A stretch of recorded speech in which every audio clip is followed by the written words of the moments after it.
Posible raw gamitin sa investigasyon ng pork barrel scam ang ibinunyag ni Cristina Ponce Enrile.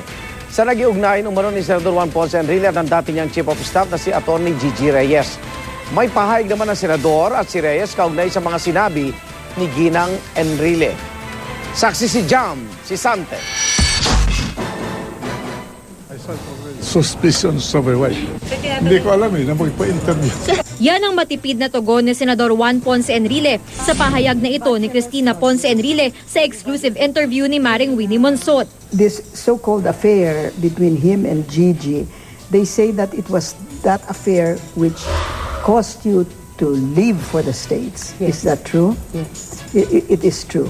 What was your purpose for leaving for the States? Because I wanted to get a divorce. Why did you want to get a divorce after Gigi? Why not after all these other women who you... Because I had heard that she was already too long.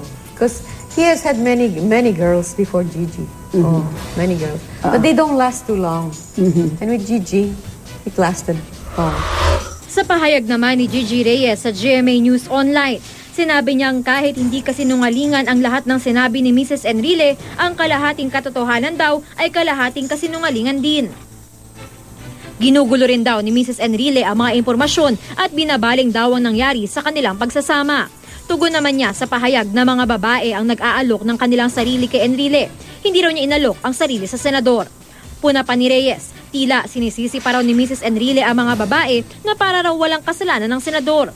Walang pahayag si Reyes tungkol sa pagkakasangkot niya sa pork barrel scam. Pero ayaw raw niyang direktang makipag-ugnayan sa mag-asawang Enrile. Wala raw saysay makipagdebate sa mga taong tila nasa ibang mundo raw. Sabi naman ng DOJ, pwede raw nitong gamitin sa investigasyon sa pork barrel scam ang mga pahayag ni Mrs. Enrile. Matatanda ang sinabi ng provisional state witness sa si Ruby Tuason sa pagdinig ng Senado na siya ang nagpakilala kay Janet Lim Napoles kay Reyes at kay Reyes niya inihatid ang umano'y kickback para kay Enrile bagamat di niya direktang nakausap ang senador.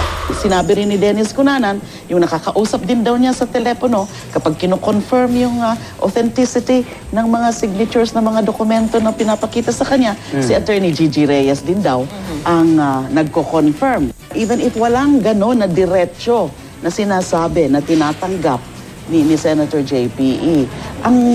Yung buong mundo alam kung sino si Gigi Reyes na ganun siya ka-close and she represents herself to be really acting for and in behalf of Senator JPE. 25 taong naging Chief of Staff ni Enrile si Reyes. Sanggang dikit nga raw, kumbaga. Noon ngang arestuhin si Enrile sa kasagsagan ng EDSA 3 o ang madugong pagkilos ng mga taga-suporta ni dating Pangulong Joseph Estrada noong May 2001. Nasa tabi ng senador si Reyes.